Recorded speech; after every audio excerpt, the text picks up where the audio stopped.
저는 어제 새벽 한 1시 반인가 2시쯤까지 기다렸다가 트럼프 대통령 연설 보고 잤는데 뭐 전체적인 내용은 똑같았습니다. 이란은 핵 개발을 하면 안 된다.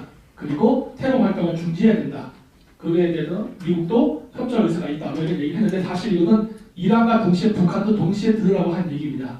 그리고 우리는 이 부분에 대해서 굉장히 무심하고 잘 모르는 것 같은데 여기에는 중요한 연결고리가 있습니다. 이란의 핵 개발, 그다음 미사일 개발에는 북한이 연결되어 있고 그것을 중개해주는 나라가 중국입니다. 물론 러시아도 포함되어 있지만 중국이 가장 큰 비중을 차지하죠. 따라서 북한의 핵 개발을 저지하는 데 있어서 중국을 막지 않는 것은 굉장히 우리가 큰 그림에서 작은 이파리 하나, 북한이 하는 것만 보고 결국 몸통 뿌리에 해당하는 중국을 간과하는 게 되거든요. 그래서 우리는 반드시 중국에 대한 문제를 짚고 넘어가야 되는데 아직도 우리나라에서는 중국의 위험성이라든가 중국의 한국 침략에 대해서 경고하는 그런 메시지를 들을 때마다 대다수의 한국인들이 무심하는 게 굉장히 큰 문제라고 봅니다. 우리나라 대중들은요, 앞으로 자신들이 듣고 싶어하는 말을 듣기보다는 진실을 알아야 될 필요가 있는데 문제는 아직 거기에 대한 준비가 안 되는 것 같습니다.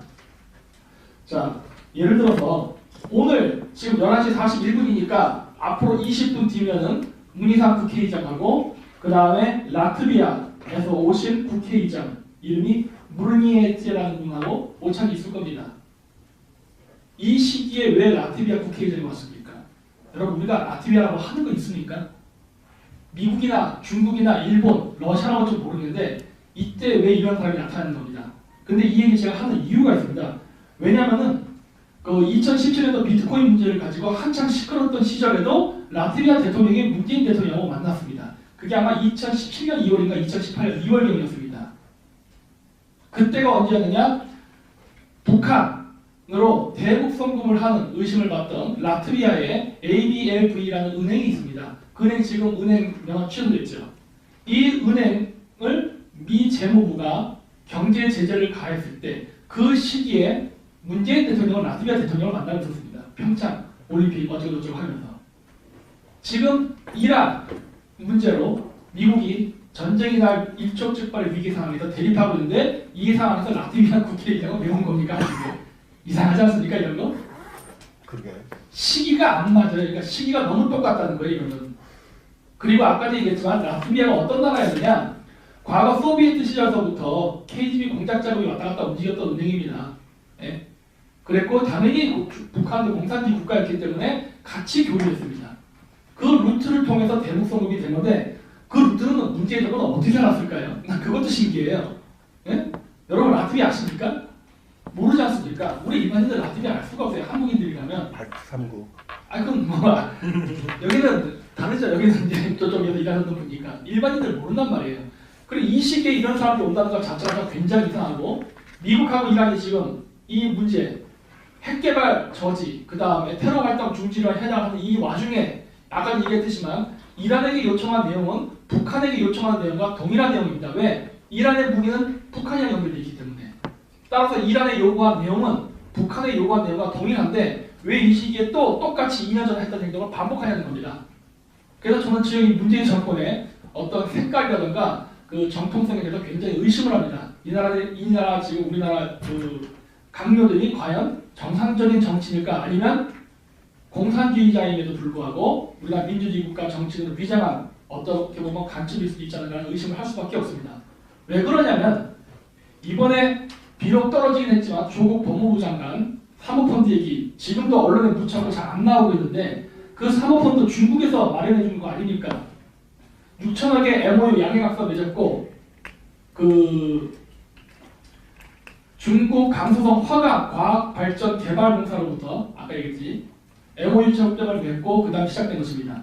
그리고 거기서 만들어진 포스링크라는 회사 인수했거든요. 그 코이미크피에서 만들어진 그 조국펀드 회사에서 그 포스링크라는 회사를 인수해서 그 회사가 센톤이라는 회사를 통해 가지고 코링크라는 가상화폐 거래소를 만들었는데 그게 2018년 9월일 겁니다. 아마.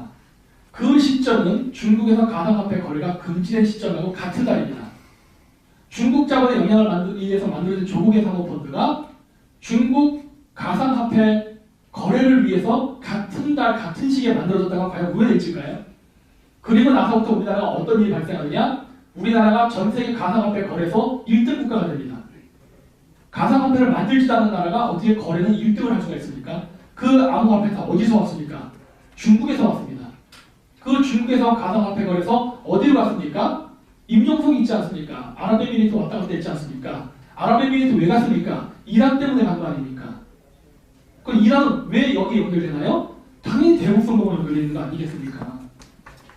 이게 같은 네트워크 고리인데 우리나라는 여기에 대해서 전혀 관심을 갖지 않는다는 거예요.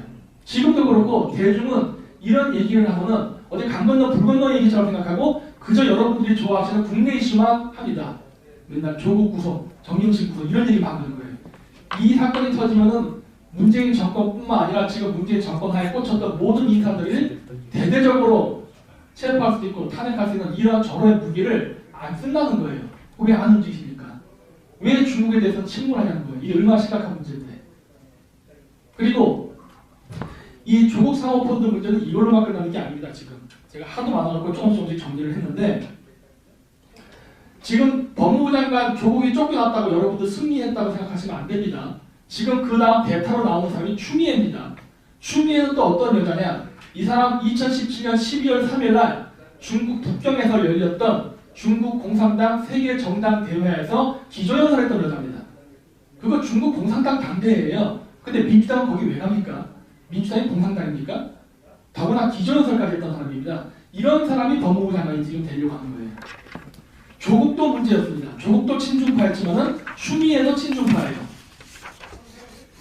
그리고 조국의 사모펀드를 조사하는 사람은 윤석열 검찰총장인데요. 개인적으로 별로 좋아하지는 않습니다. 근데 어쨌든 간에 지금 조지고 있죠.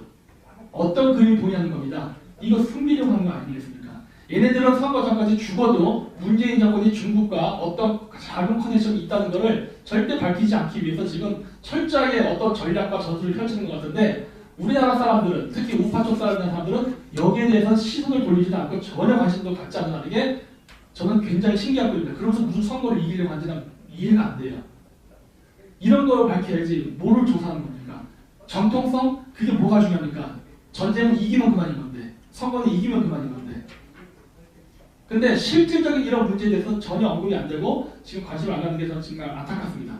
지금 또 한 가지 이번에 된 걸로 알고 있는데 정세균 씨 국무총리 이번에 된 것 같은데 지금 아직 과정이 있는 것 같은데 이 사람도 문제죠. 이 사람 누굽니까? 이번에 왕이가 우리나라 방문했을 때 친중 정치 인사들 한번 모여갖고 만찬하고 싶다고 했죠? 그때 참가했던 사람 중에 한 명이 정세균입니다. 이 사람이 국무총리 되겠대요. 지금 우리나라 내각이요 전부 친중 인사예요. 정세균, 추미애, 아까 조국 민정수석 했었죠. 임종석 물론 주사파이기도 하지만 문재인 예외 아니죠. 페스카마오 때 조선족들 한국 어민들 죽인 거 변호해줬던 사람이죠. 그리고 이번에 탈북자들 전부 다 강제 북송시키려고 했죠. 이 사람 전형적인 친중의 행동을 보이는데 이런 사람들이 지금 모든 우리나라 청와대와 행정부에 다 배치되어 있는데 왜 친중에 대한 얘기는 안 하냐는 겁니다. 이게 우리나라가 친중, 중국의 영향 때문에 그래요. 지금 뉴질랜드, 호주, 미국, 캐나다 지역에 중국 애들이 자신들의 친중 정치인을 받기 위해서 어마어마한 로비를 했답니다. 대만 선거 지금 아시죠? 대만 선거에서 지금 친중 정치인을 지금 당선시키려고 어떤 짓을 하고 있는지 한국은 안 그럴 거라고 보십니까? 한국에는 중국 애들이 친중 정치인들을 이번 선거에 대거 당선시키기 위해서 공작 안 할 거라고 보세요? 그 공작의 대상이 단순히 민주당 정의당일 것만 보십니까? 자유한국당 그 공작 대상에서 예외가 된다고 보세요? 왜 우리나라가 이게 안 될까 하는 겁니다. 따라서 저는 오늘 이 자리를 빌려서 다시 한번 말씀드리고 싶은 것은 우리나라 사람들은 지금 중국의 영향력에 대해서 반드시 인지를 가지고 여러분들이 정권을 바꾼다고 해서 세상에 오지 않습니다. 미국은 지금 중국과 전쟁을 하고 있는데 중국과 전쟁은 이 와중에 여러분들이 생각하는 우파라는 정치인이 친중 정치인이라면 미국은 절대 한국과 손잡지 않습니다. 네, 이상을 마치도록 하겠습니다.